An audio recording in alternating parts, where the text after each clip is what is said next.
Hello and welcome to the conversion of the Triad from a curtain burner, which was converted to an internal resistor, to a set that will have a series string of 120 volt tubes and do away with the resistors. That'll be the next part of this. But I was looking at the cabinet for this, and I've spent several days trying to research this Triad radio company. And it may have started as General Household Utilities Company, which itself was a merger with another firm just before the war. And General Household Utilities Company, I believe, became General Television and Manufacturing. And they were in existence from about 1949 to 1958, and they manufactured Triad vacuum tubes. I have no idea if there's any connection with Triad vacuum tubes and Triad the radio. There's also Triad Transformers, which I believe is a separate entity. This is an extremely cheaply made set.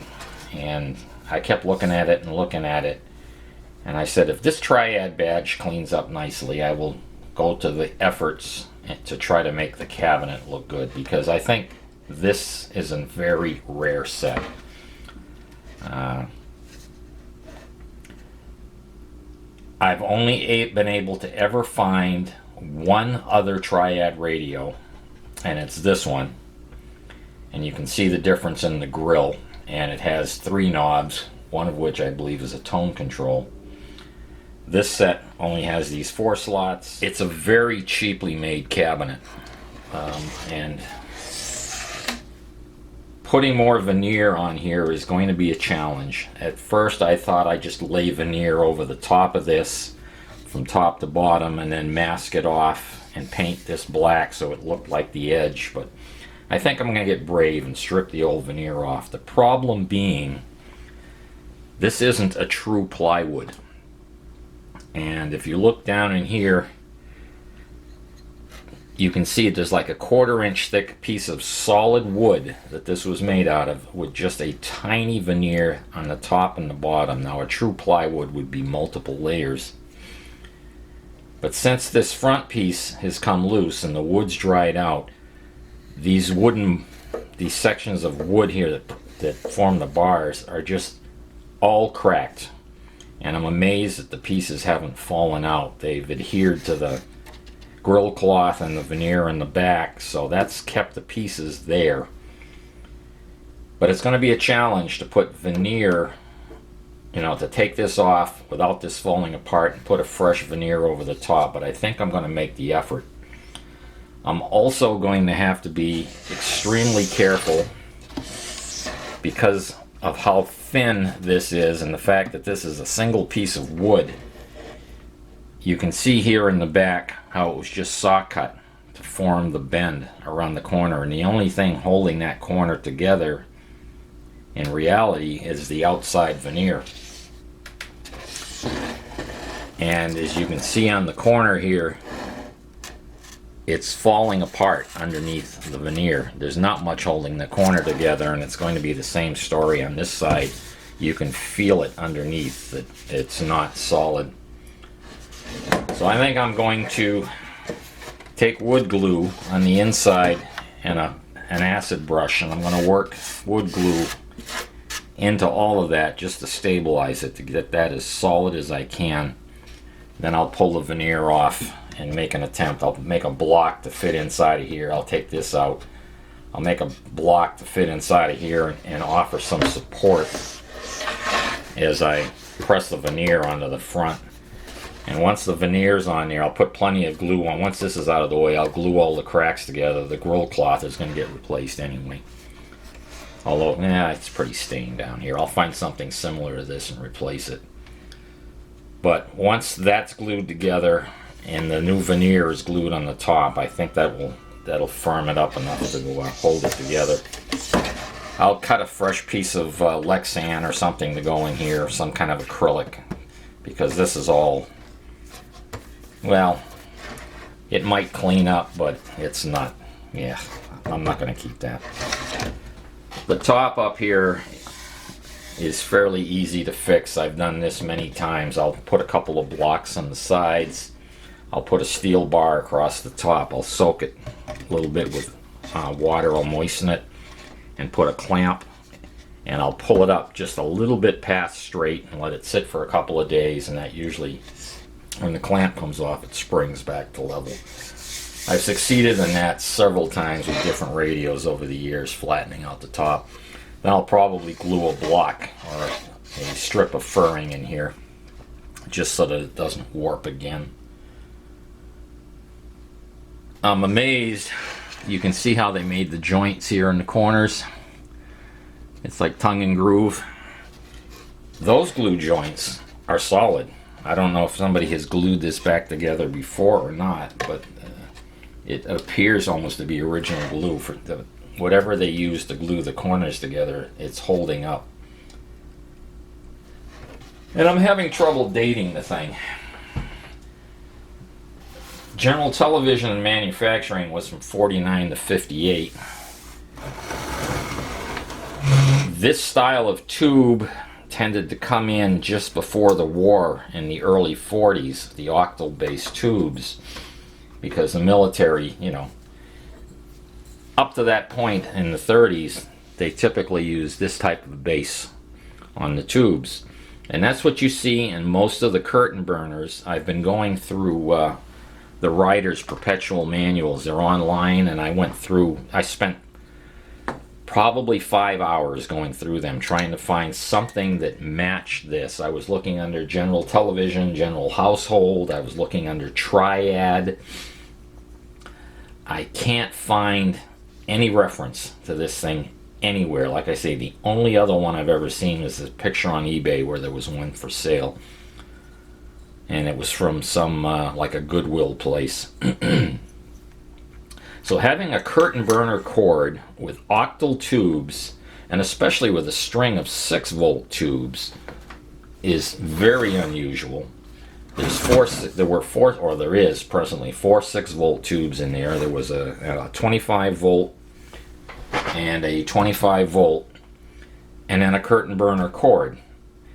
Now, all of the octals were available in 12 volt, and I don't know exactly when the 35 volt tubes came out, but they probably were out roughly at the same time. I don't know the exact chronology of when, you know, each different tube was developed, but I would think that if they had the 6-volt tubes, they would of course been manufacturing the 12-volt tubes at the same time. The 6-volt tubes were used in car radios. The 12-volt tubes, the military used 12 volts on most of their vehicles. I just don't know how to date this thing. Of course, now today the military uses 24 volts, but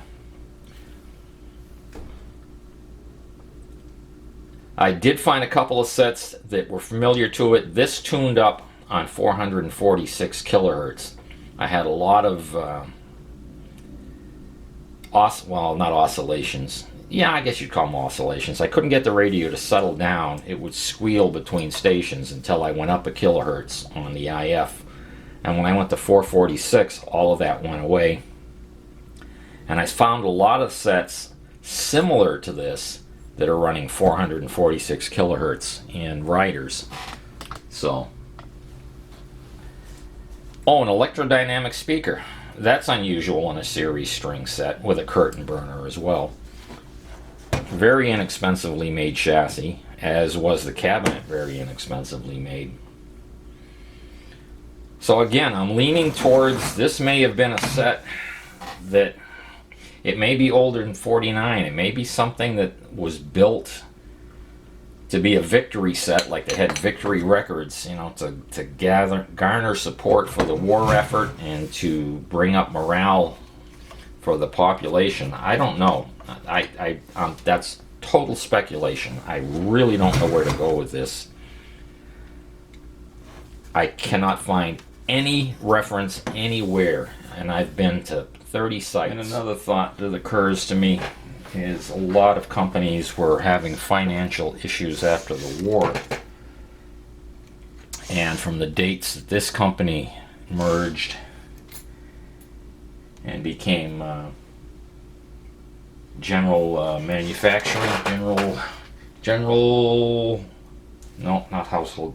Television and Manufacturing.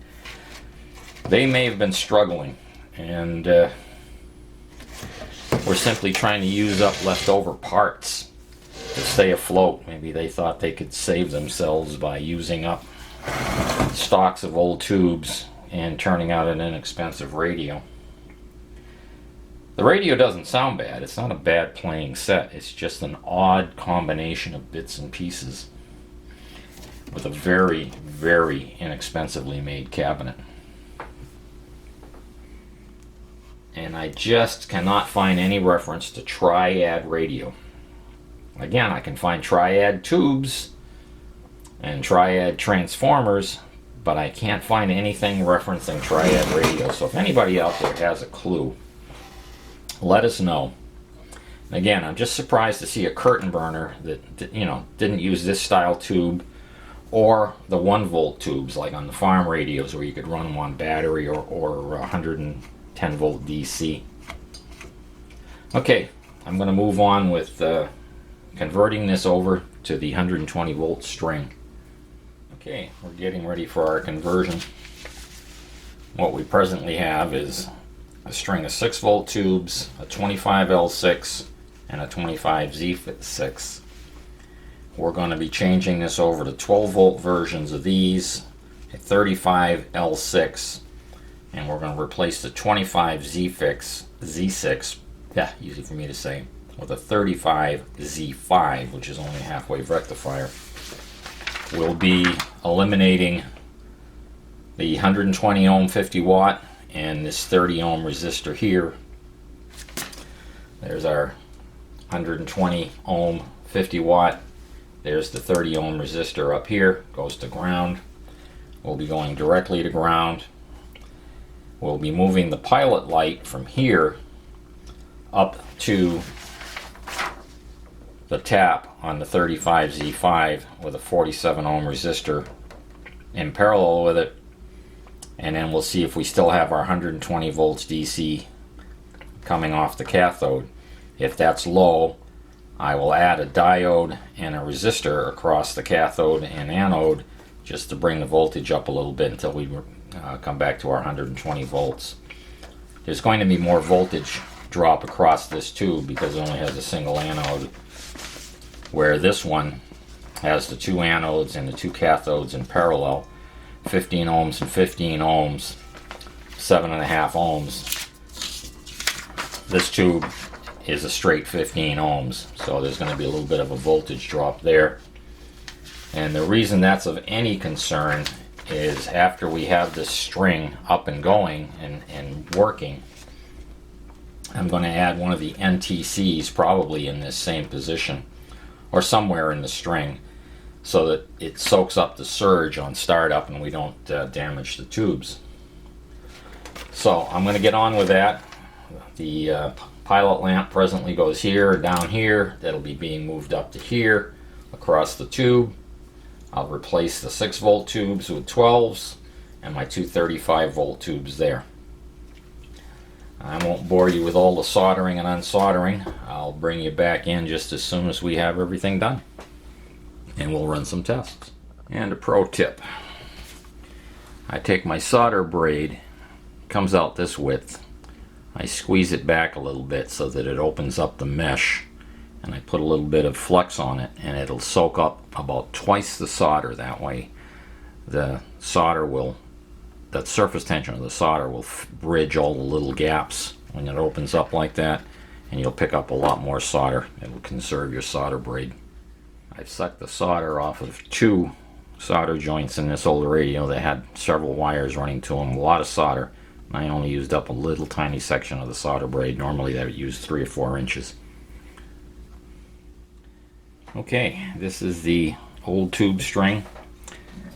These are the 2 resistors I removed, and that was just my across the line capacitor temporary I think you probably remember I said that I had run out of across the line caps, so I put an orange drop in there just for the time being.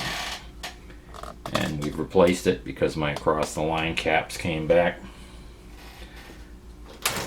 The across the line cap, the NTC is in. I put one of the 500 milliamp NTCs in there. We'll experiment with the 300 milliamp ones when they get here, but for now, just to save the tube string that's in there. And the wiring of the rectifier was a piece of cake, because anode 5, cathode 8 on this tube. Now, of course, there's 2 of each on this tube, but 5 and 8 were my anode and cathode, and 5 and 8 are the anode and cathode on the new tube. The only difference is I had to add in the 47 ohm resistor and the pilot lamp, so that and I added the NTC over here just so that we have a pilot lamp on the radio now. And our expected voltage here, it was 120 volts on this one, so I just wrote 120 volts on this one, and we'll see if it matches when we power it up. So let's find out whether it's going to blow up or work. Undo this thing. Plug it into our Variac. I'm pretty sure I got everything right. I've double checked and triple checked, but you never know. And these tubes are an unknown quantity, pulled out of the box downstairs. But we shall see what we shall see. We're on dim bulb. Radio's turned on. And we'll start bringing up the Variac.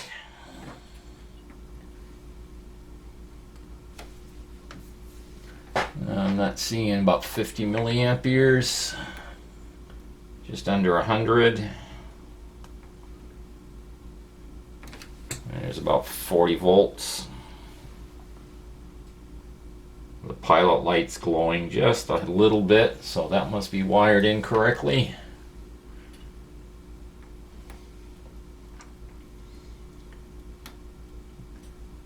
$120, 130 milliamps. Make sure we're recording here. I can't tell you how many times I've forgotten to push the button. Get everything in frame.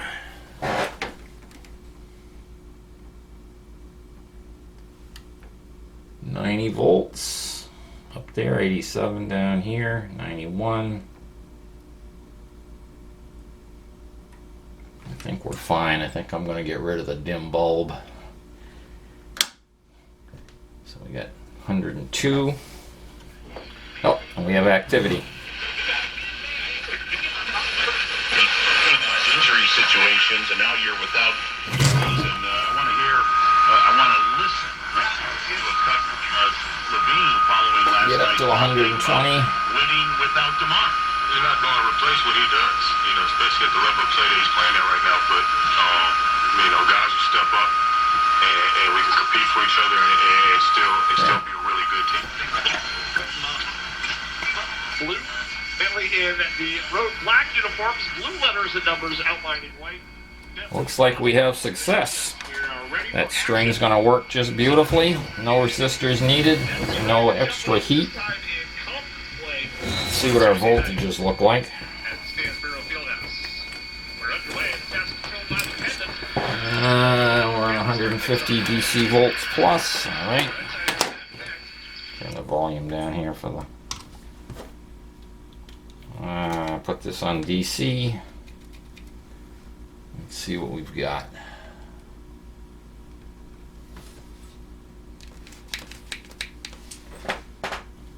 Oh, where'd the power go?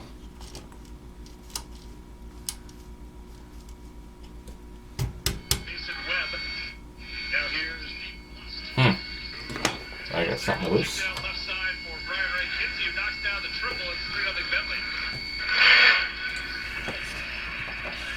Seems fine now. I don't know what the heck happened.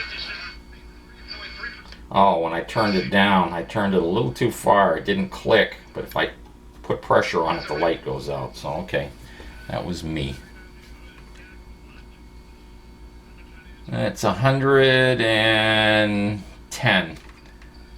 No, 102. Sorry, 102 volts instead of 120. So I have to add a little bit, as I suspected I might. I have to add a diode in there and probably a resistor. But let's put the diode in and see where the voltage goes. So let me go grab a silicon diode, and I will parallel it with the anode and cathode here. I'll just tack it in and we'll see where the voltage goes, and if it goes way too high, then I'll add a resistor. I'll be right back.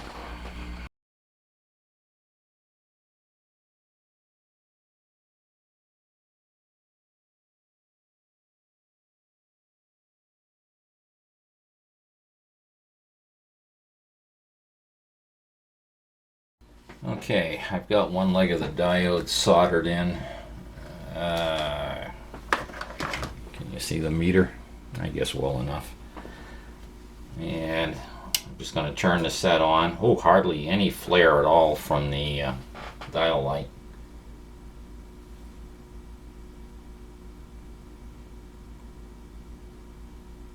And this is getting nice and warm. The light's getting brighter. Here comes our B plus.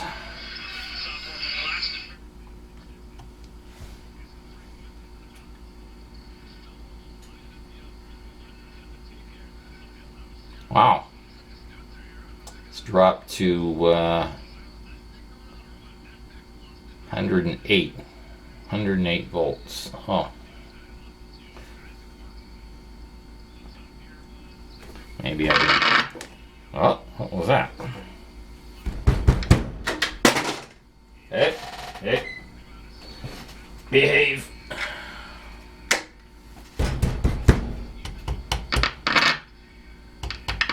Something's loose. Something's loose. It's alright. Let's see what we get for voltage here. There's something I can push with this. I'm going to push the diode into place. Watch the voltmeter. Oh, almost perfect. 122 volts. I'm not even going to bother with a resistor.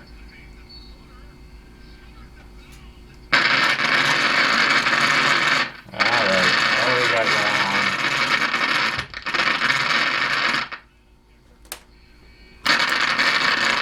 I suspect something's loose.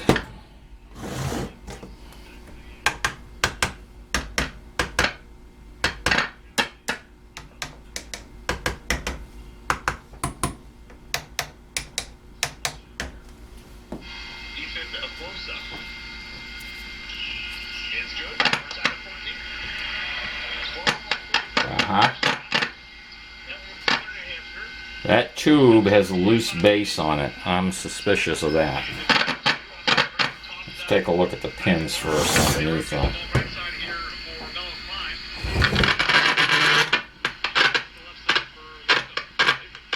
Yeah, none of the pins are wiggling. But because that tube base is loose, I'd be willing to bet we have a broken solder connection. Let's shut this off.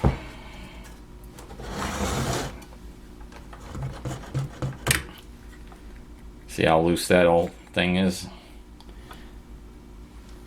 Look at this under magnification here.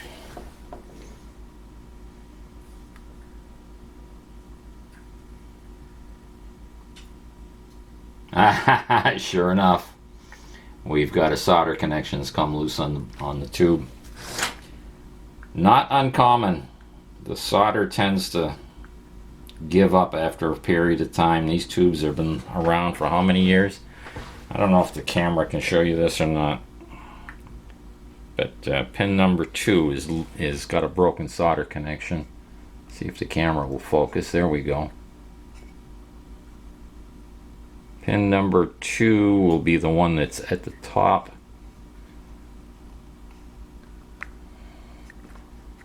See if we can see it. I don't know if you can see that. The hole appears. and then goes away. Right here on pin number 2. When I push up on it, I can see the wire pull out of the pin, and when I push down on it, I can't tell in the viewfinder if that's visible or not, but this camera's got a pretty good macro on it. I'm pretty sure you can probably see that. Now let's get rid of this and get some more light on it. Oh yeah, now I can even see it in the viewfinder now. You can see pin 2 looks okay, but when I push up, see the hole appear? We've got a bad connection on that tube pin. Alright, I'm going to fix that. I'll be back. Okay, what we've done here, since the voltage drop across the tube was too high and we didn't have our B+, I just added that silicon diode right here in parallel. I went right from pin 5 to pin 8 of the tube, and well, you saw what it did. It brought us up to 122 volts, which is absolutely fine. We were down just below 100, and this brought us, right back up. Actually, we're no, not below 100. I'm sorry. We were what, 108 instead of 120. So, in fact, I've been known to do this on a set, like if somebody has an old set with a transformer and like a 5Y3 rectifier, and the 5Y3 rectifier goes bad. Sometimes, save them a couple bucks, I'll throw a diode in here. Just leave the dead 5Y3 rectifier in the socket, and a couple of these silicon diodes are a whole lot cheaper than replacing the 5Y3. It doesn't hurt anything. Just raises the voltage a couple of volts and you're good to go. Alright, let's see here. Where's my meter? We'll bring this thing back up, power it up again.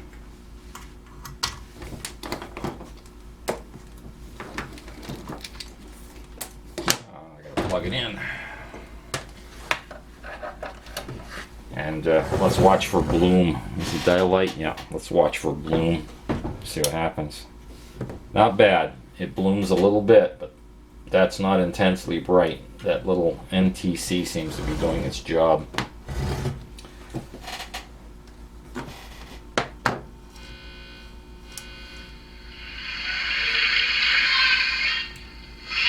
it at 23, 6 points for Corey Long. Okay, we'll check our B+. Mason Webb before Bentley tries to turn the corner, shut down 122 volts. Perfect. Zach LaFoot drives. Absolutely perfect. Ball goes down the bounce to David Bentley. No more scratchies. Keeping it close to having done it. Looks like we got a good bunch of tubes. Two things around him to help him out there. Just great defense. Ball staying with Bentley here, but For a cheap radio, it's got a decent receiver. Of course, it does have an RF amplifier in the front end.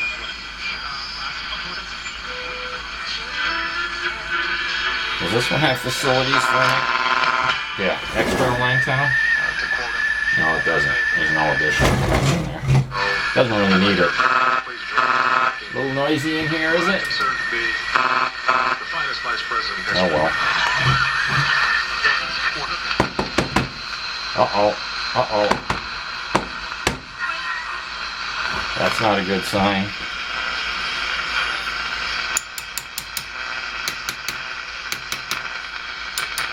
Yeah. We might have a bad rectifier.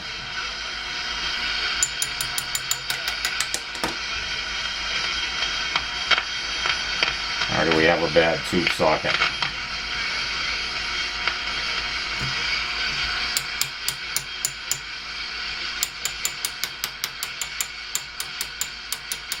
Yeah, we might have a rectifier developing an internal short.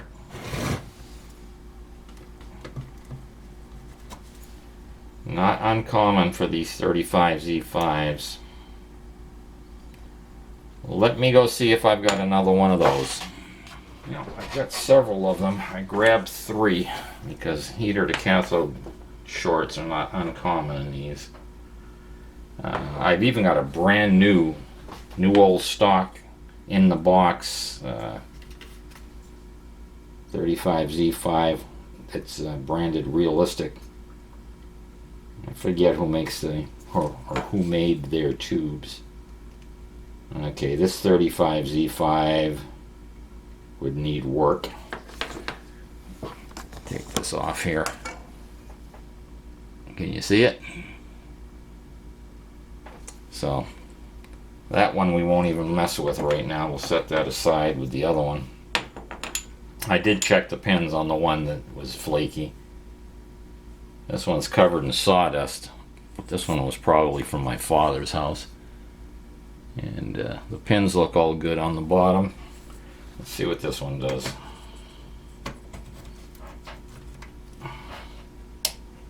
Oh, it is plugged in. Why didn't it come on? I got a dead one?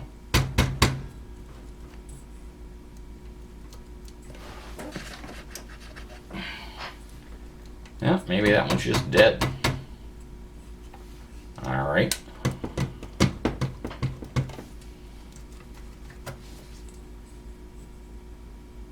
The heater, let's see what the heater is.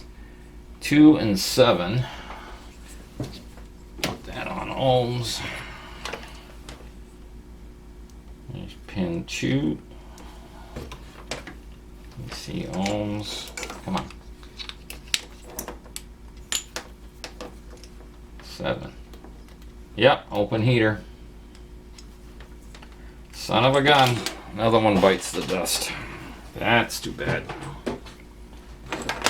Alright, that's the last one I brought up. There's 2. There's 7. Come on, you see ohms.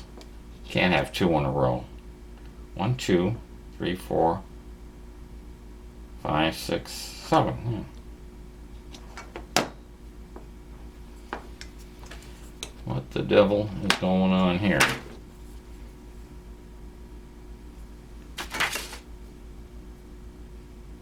Yeah, 2, 3, and 7. Should have continuity between 2 and 3.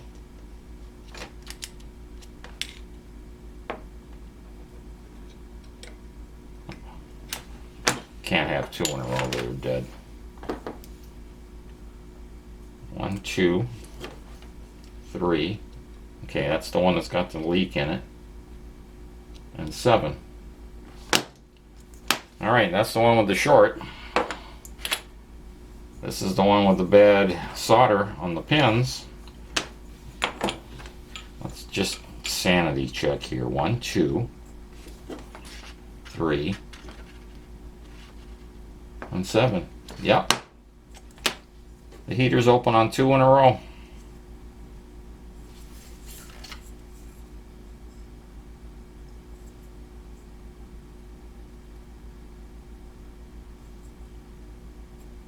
I wish I had my old microscope here. I had a microscope you could focus inside.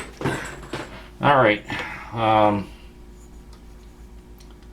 one with the lousy soldering. Are they actually loose?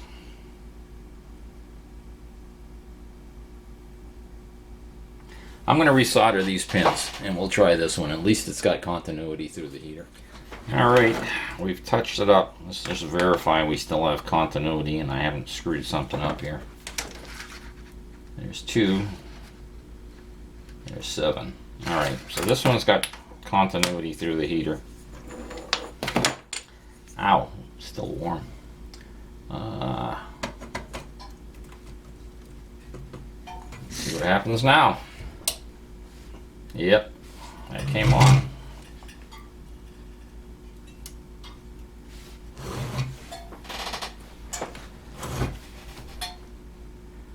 Trials and tribulations of old tubes of unknown origin.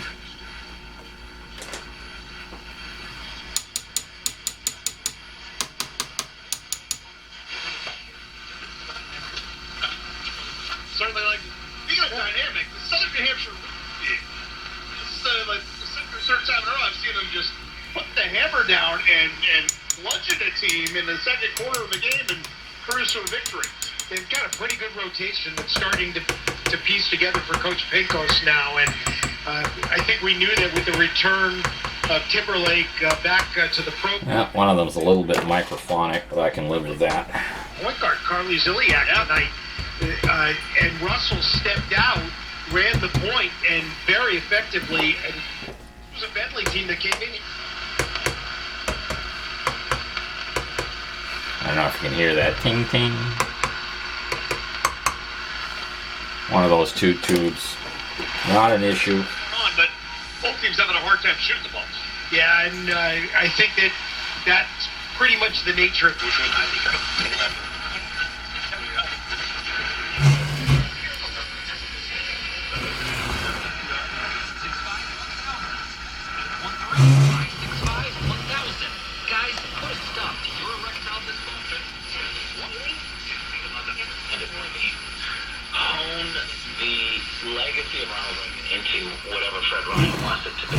All right, I guess that puts that to bed. If you want to convert your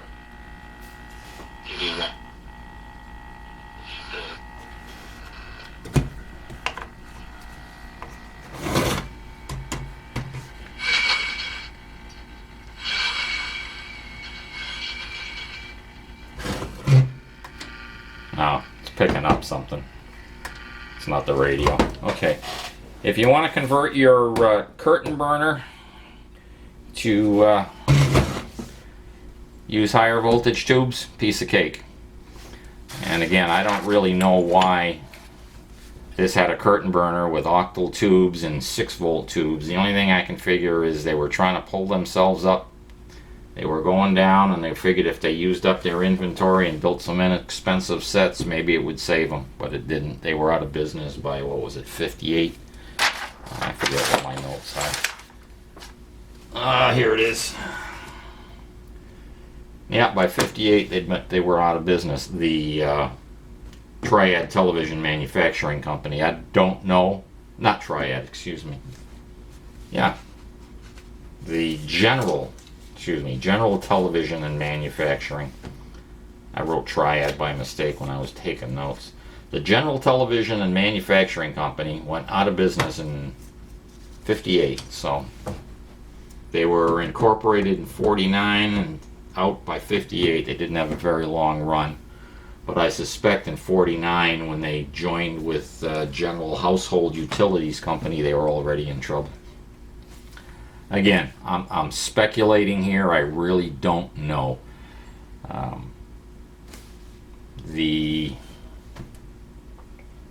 There's scant information on the internet. If somebody can come up with something, I'd be eternally grateful, but I spent an awful lot of time looking and couldn't find anything of substance. Okay, we've got an exciting one, I think, coming up for you here shortly. I've got a fellow sending me a 1947 Chevrolet car radio. He's restoring his 1947 Chevy, and he wants the original radio working.